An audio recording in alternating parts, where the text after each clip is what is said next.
Hey guys, welcome sa ating tutorial video. I know filing taxes can be super overwhelming, but don't worry. This spreadsheet will be very helpful lalo na sa mga small business owner na katulad ko. Ang maganda kasi sa spreadsheet na to, sa dashboard pa lang niya, kita mo na kaagad yung mga BIR forms na kailangan mong i-file. Hindi mo na rin kailangan pa maghanap o mag-scroll dahil yung tab links mismo is nasa spreadsheet na rin. So click mo lang yung link and then mariredirect ka na kaagad doon sa tamang tab. Aside pa dyan, halos lahat ng details ng form is naka-auto-populate na. So meaning, kapag nag-encode ka ng sales mo o ng expenses mo, mag-auto-populate na rin yung forms. Para mapakita ko sa inyo na maayos, mag-sample tayo ng pag-encode sa sales tab natin. So, meron ako na-ready dito na resibo, sample receipts, total sales receipts namin for March 1 and March 2. So, unahin natin yung March 1. So, pasok tayo doon sa sales tab. So, click lang natin yung link. Ayan. And then, lahat ng details kinakailangan natin lagyan. So, unahin natin yung transaction date. So, balik tayo din sa resibo. Transaction date, so March 1, 2025. So, i-copy lang natin siya. Type natin 3125. And then, yung sa customer's TIN at saka customer's name. Sa customer's TIN kasi, itong resibo namin na to, total sales na to for the whole day. So, lahat ng customers namin dyan magkakahalo na. Okay. So, summation na siya ng lahat ng orders for the day. So, ang gagawin natin sa customer's name, lagay na lang natin dyan is various customers. So, type natin. And then, sa customer's TIN, kahit i-leave as blank na lang natin siya.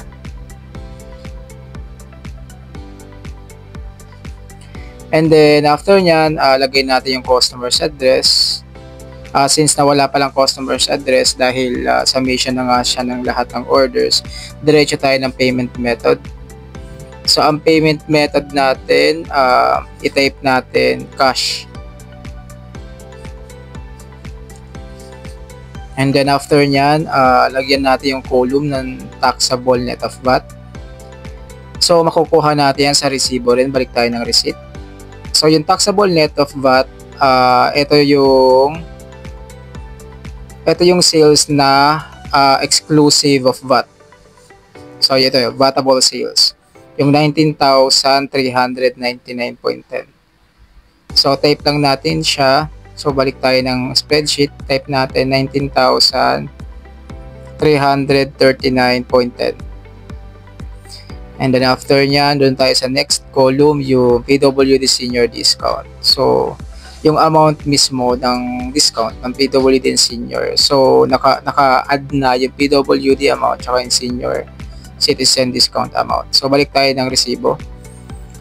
So, hanapin natin yung discount. Ayun, yung senior citizen and PWD or person with disabilities discounts amount.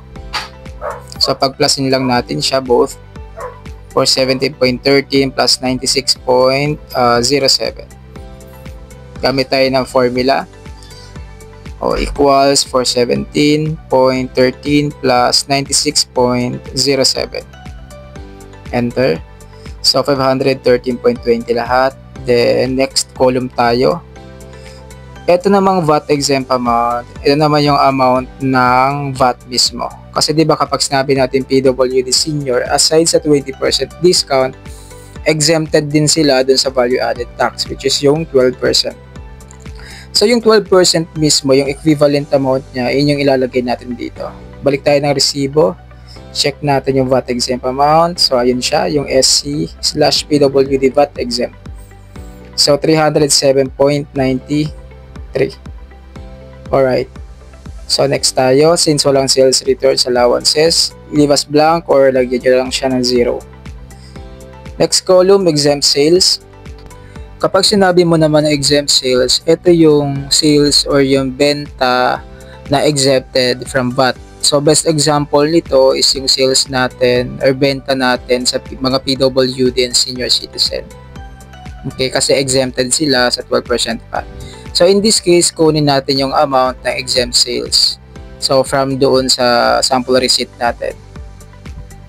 So yung amount ng VAT exempt sales is 2,052.87. So ayan siya. So type lang natin siya sa spreadsheet, 2,052.87 pesos. Alright. Next column, zero rated sales. So leave as blank natin siya or lagyan lang na 0. Since wala naman tayong zero rated sales. Okay. So move on tayo sa next receipt, March 2. So start tayo dun sa transaction date. Enter lang natin yung 32/25. So March 2, 2025. Next column tayo, same nung March 1. Leave as blank natin yung TIN number and then copy lang natin yung various customers under ng customer's name. And then payment method, same lang din, cash. And then next column, taxable net of VAT. Check uli natin yung resibo. Check natin yung net of VAT or yung vatable sales. So ang vatable sales niya is 30,143.76. So input lang natin siya sa column ng net of VAT taxable. Okay. Next column tayo, amount ng PWD plus senior discount. Okay. So balik tayo ng receipt, check natin. So ang amount niya is yun, 583.20, 43.75. So plus lang natin siya. Formula ulit tayo, equals, and then plus yung sa 43.75. Alright, then enter tayo. Next column natin, VAT amount, VAT exempt amount. Check natin yung resibo. So ayun, 376.16. So same kanina, lagay lang din natin siya. Input lang natin yung 376.16.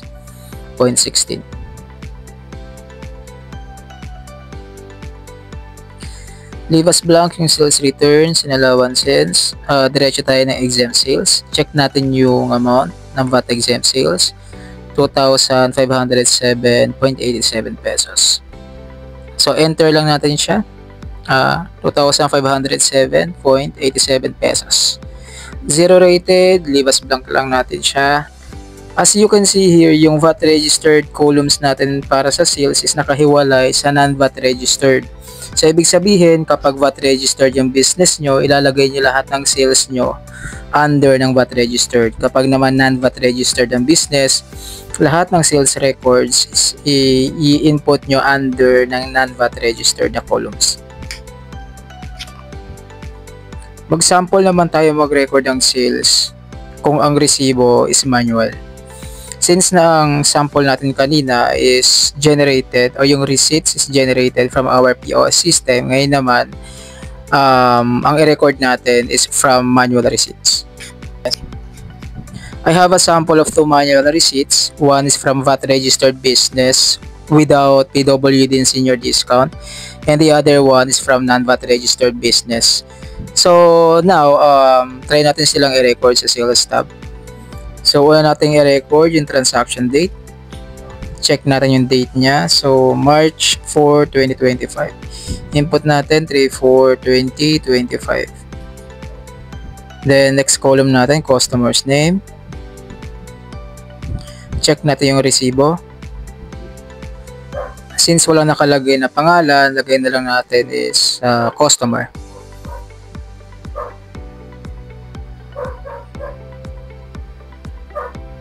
Customer. Okay, so next column tayo.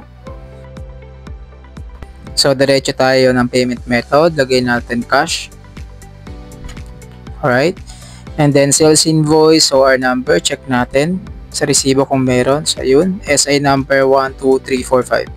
So enter lang natin siya, 12345. Alright. Next column, so since na yung business natin is VAT registered, syempre yung sales, i-record natin under ng VAT registered columns. So, i-record natin yung sales niya, yung kunin natin yung net of VAT or yung vatable sales. Okay? So, balik tayo ng resibo. Nasaan dito yung net of VAT or yung vatable sales? So, ayun, 308.04. So, enter lang natin, 308.04. Alright. Next column, amount ng PWD is 0 lang natin since wala naman tayong binigay na discount sa customer. Okay?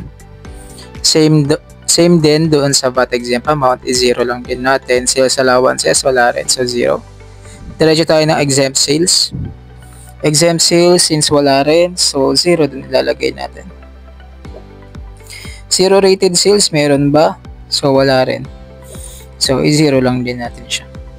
Okay? So, ganun lang siya. So, diretso tayo ng next receipt, non-VAT registered. So, kunin natin yung date printed o yung transaction date. So, same date siya, March 4. And then, customer's name natin, same lang din, copy lang natin siya, customer na lang din. Sales invoice number, 12368. Alright. So, enter lang natin siya. Payment method, pareho pa rin cash. Since non-VAT registered business, kailangan yung sales niya, i-record natin under ng non-VAT registered na columns. Alright? So, punta tayo ng non-VAT registered na column. So, yun siya. Ilagay natin yung gross sales niya dito. Pag sabong gross sales, ito yung total amount ng sales without deductions. So, magkano siya? Sabihin yung total bill. Okay? So, total bill niya is 230 pesos. So, enter lang natin yan, 230 pesos. Alright. So, since wala naman tayong discounts na binigay, 0 lang natin. At wala rin tayong sales return allowances. So, 0 lang din natin siya. Okay? So, ganun lang ang pag-record ng manual receipts. Either VAT registered or non-VAT registered, pareho lang siya ng process. Alright. So, para saan naman itong column ng withholding tax? Itong amount of tax withheld. So, karaniwan kasi, for example, yung mga renta. For example, meron ka pinaparentahan na unit. Siyempre, yung income mo din sa renta, yung rent payment, is withholdan yan ng 5%. So, yung 5% na yun, yung equivalent amount, ilalagay mo yan dito sa column ng amount of tax withheld. Okay? So, paano mo malalaman naman yung sa ATC code? Alright? So, yung ATC code naman, para makita mo, kung makikita mo dun sa column ng ATC code, sa may taas niya is merong naka-kulay red na ATC list. So, click mo lang yung link na yan. Okay, kapag na-click mo yan, ma-redirect ka doon sa list ng ATC. Diyan mo siya hanapin. For example, yung income na na-receive mo is for rent payment. Okay, so rentals. Hanapin mo lang yung code para sa rentals. Okay, hanapin natin. Rentals. So, ayun. So, WC100. So, yan yung code na ilalagay mo under ng ATC, yung WC100. Alright? Which is ang equivalent rate niya is 5% ng withholding tax. So, balik tayo dun sa spreadsheet. So, input lang natin WC100. Alright? And then, assuming na nagpaparenta ka, so, ang renta mo na binibigay is 10,000 pesos ang rate. So, lagay natin sa gross sales 10,000. Siyempre, meron yung withholding na 5%. Kunin natin yung 5% ng 10,000 pesos. Okay? So, 10,000 times 5%. Alright.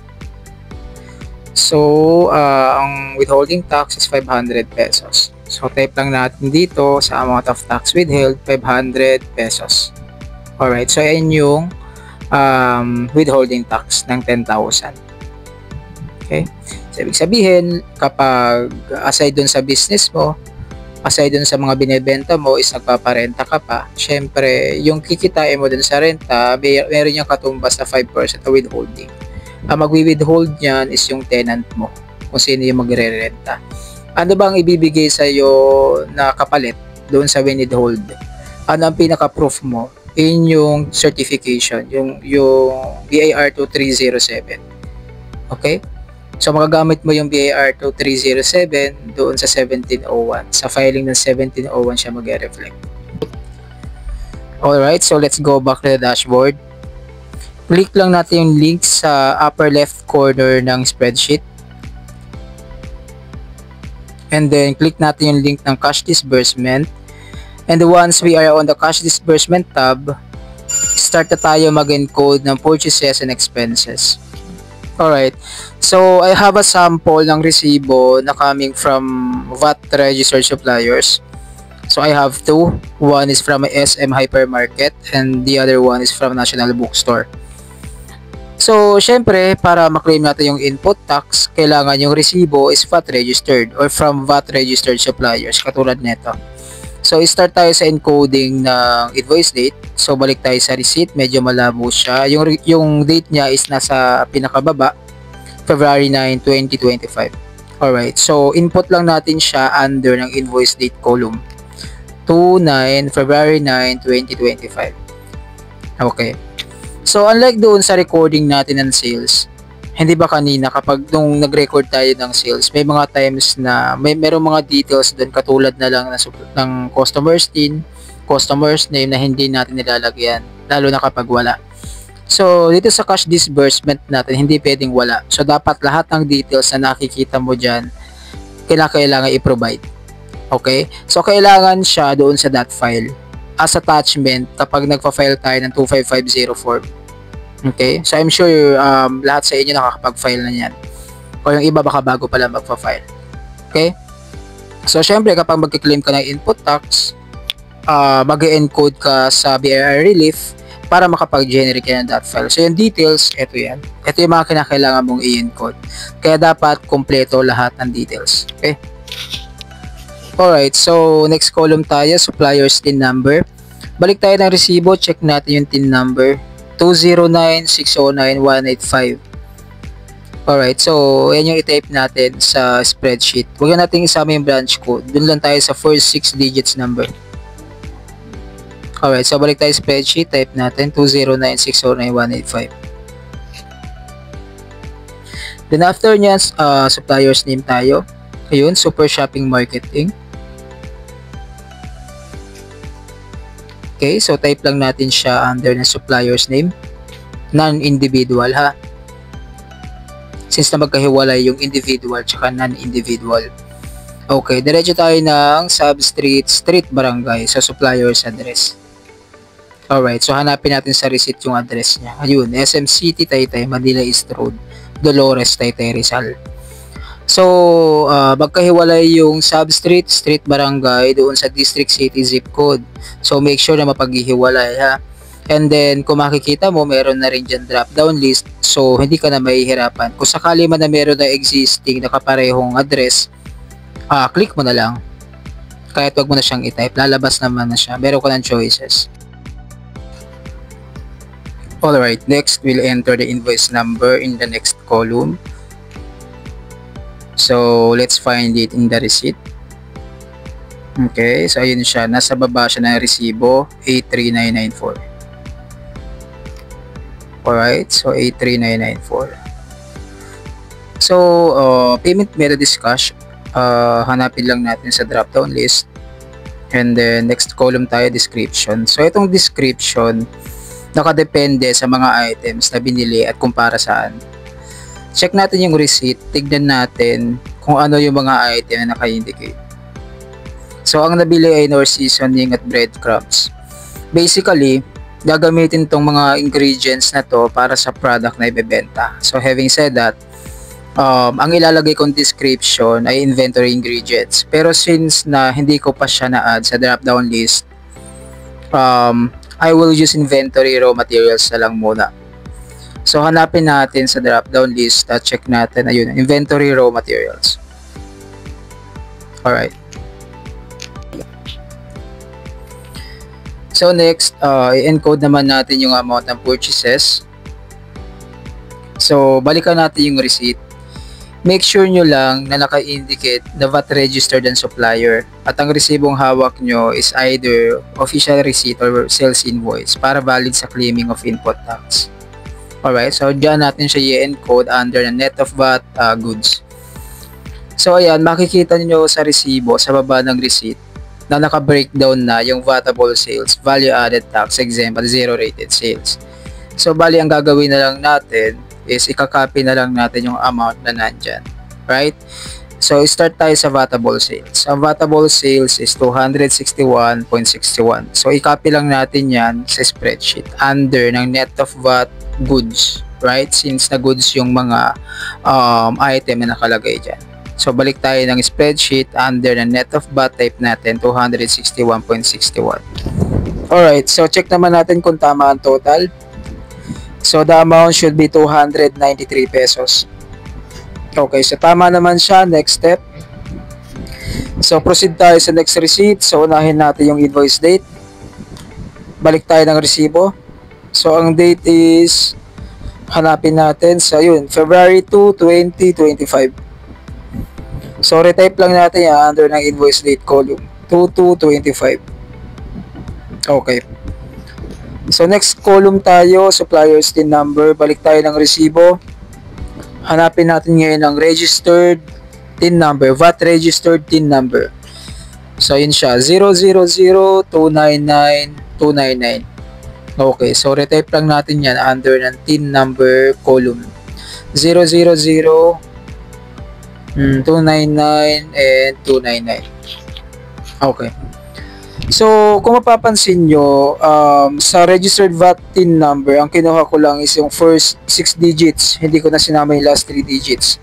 Kasi yung last 3 digits na yan ay yung branch code. So, hindi na talaga siya kasama. Ang kukunin lang natin palagi is yung first 6 digits lang. Okay. So, balik tayo ng spreadsheet. Check natin kung ano ang next nating column. So, ang next natin is supplier's name. So, ang supplier's name is, sa may pinakataas, Abacus Book and Card Corporation. So, retype lang natin yan under ng supplier's name non-individual. So, Abacus Book and Card Corp. Okay, so next is supplier's address. So, usually, nasa baba lang yan na registered name. So, yun siya. Take note yung substreet, street, barangay nakahiwalay sa district, city, and zip code. Next column, invoice number. So, kunin natin ang sales invoice number sa resibo. So, sometimes, you can find it at the bottom of the receipt. So, check natin sa pinakababa. So, retype lang natin yung sales invoice number under ng invoice number column. Alright, so 2022 and okay. So, payment method, so cash. And then, for description naman, para malaman natin kung ano ang dapat piliin, let's check muna kung ano ba ang item na binili. Okay? So, sa resibo, kung makikita mo, ang nakalagay ay cash register roll. So, ang tamang description natin for this is store operating supplies expense. Okay? So, yun ang pipiliin natin sa drop-down list. So, type lang natin store operating supplies expense. Alright. So, asan na siya? Yun. So, store operating supplies expense. Pero, syempre, nakadepende pa rin naman yan sa chart of accounts nyo at kung anong account titles ang ginagamit nyo. Alright? So, now, let's encode the VATable amount. Check natin yung resibo. Hanapin natin yung VATable sales. So, syempre, i-encode natin yan under ng net of VAT goods. Okay, so balik tayo ng receipt.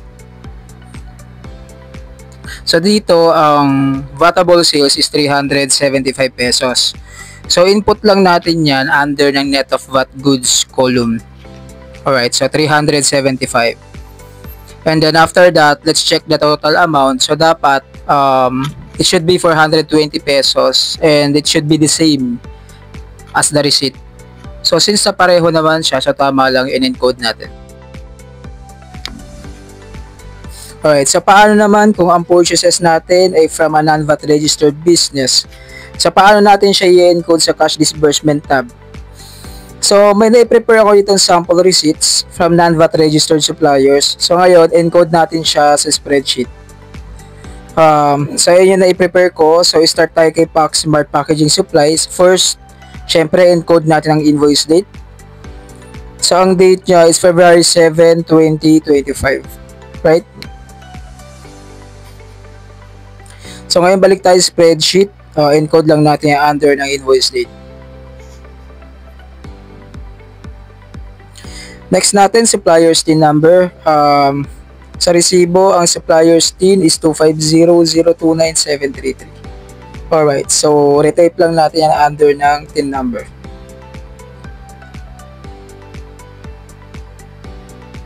Next, supplier's registered name. So, ang registered name niya is ayun, nasa may baba ng Packsmart, Marinel Y versus.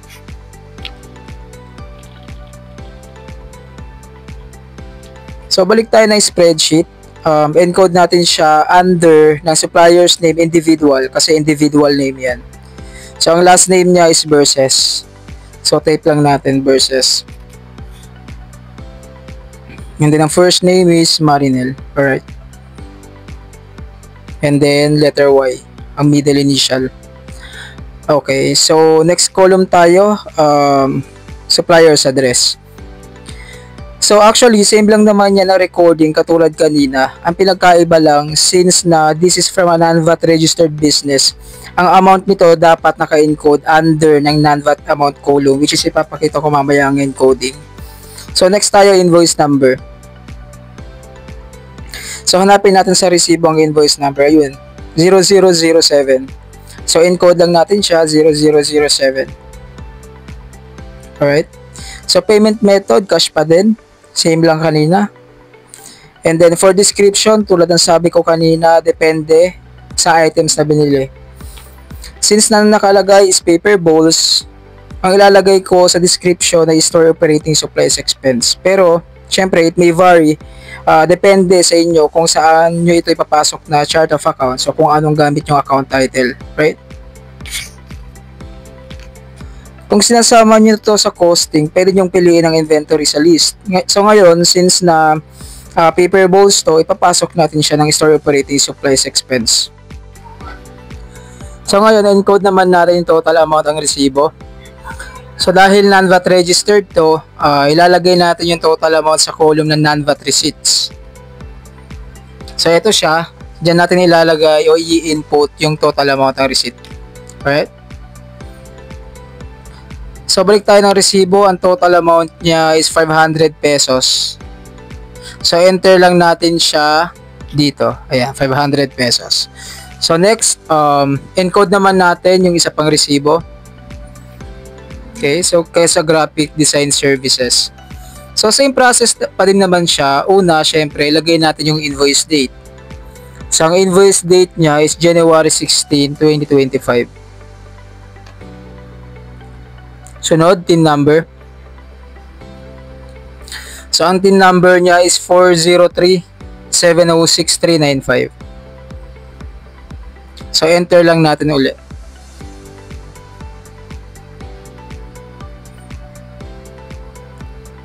Tapos, input natin yung supplier's registered name. So, since individual name ulit, ilalagay natin siya under ng supplier's name individual column.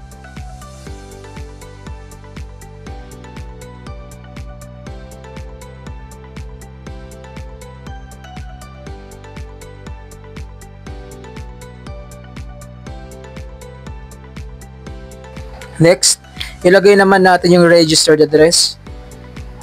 So, ang address is Manila East Road, San Juan, Taytay, Rizal. So, enter lang natin siya. Manila East Road, Barangay San Juan, Taytay, Rizal.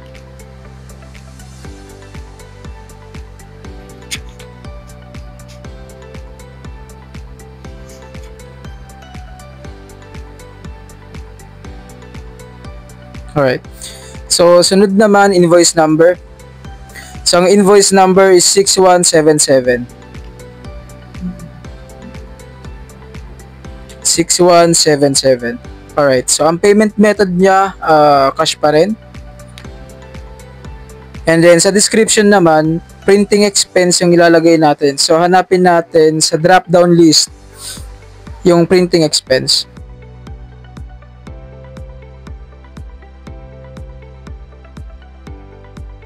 Tapos katulad kanina, ang ilalagay natin, yung ilalagay nating amount, ilalagay natin siya sa non-VAT receipt column. Alright. So, non-VAT receipt column. Ayan.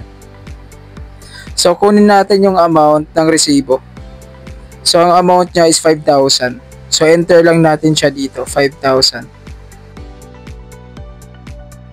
So, paano naman kung scratch paper lang yung resibo nyo? Di ba usually ganito yung mga nabibili natin sa palengke? Karamihan sa mga public market vendors hindi nagbibigay ng resibo. Katulad na lang dito sa akin, madalas scratch paper lang yung binibigay kung saan nakasulat lang yung item at yung presyo ng binili ko. Pero kahit walang proper receipt, nire-record ko pa din yan sa spreadsheet. Siyempre, para accurate pa din yung cash outflow ko. So, meron ako ditong na-prepare na sample ng purchases ko na nakasulat lang sa scratch paper. Usually, ito yung mga binibili namin sa palengke na mga ingredients para sa product na ibebenta namin. So, start tayo ng encoding. So, unahin natin yung transaction date, which is February 7, 2025. Balik tayo ng spreadsheet.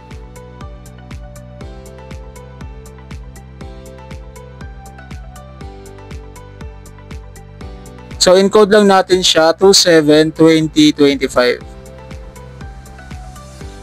Since wala tayong official receipt, leave us blank lang natin yung TIN number. So, diretso tayo ng supplier's name. So, sa supplier's name, lagay na lang natin dito no receipt. And then, yung ibang columns, skip na lang natin besides scratch paper lang naman yung meron tayo. Then, diretso tayo sa payment method. Payment method natin is cash.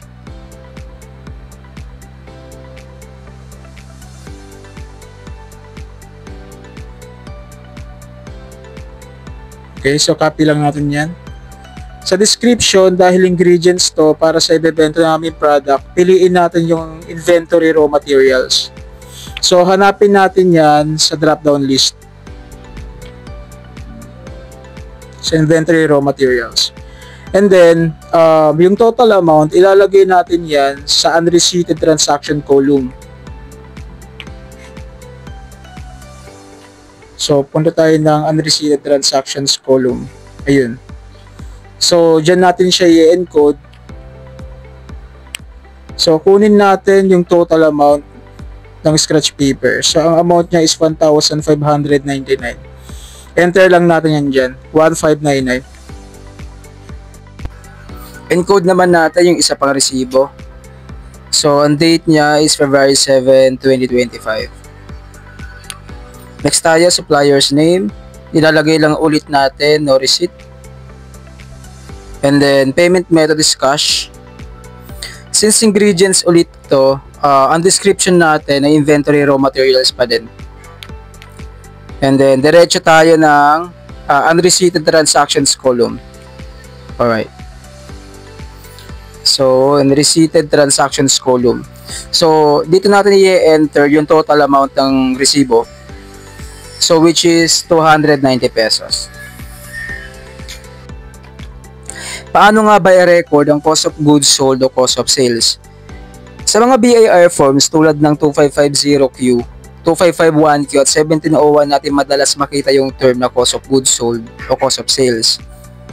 So para mag-auto-populate yung forms, kailangan nating i-record yung kabuuang gastos sa mga nabenta natin product sa quarter o taon na fina-file natin.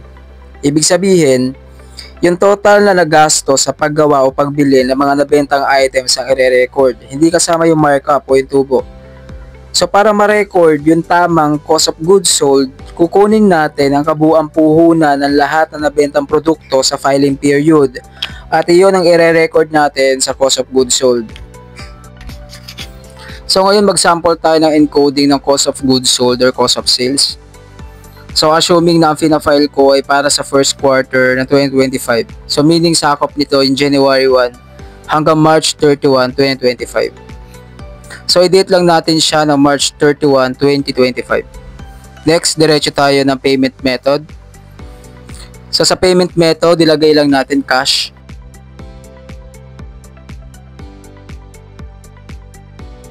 So for the description naman, syempre it should be cost of goods sold. So hanapin lang natin siya sa drop down list.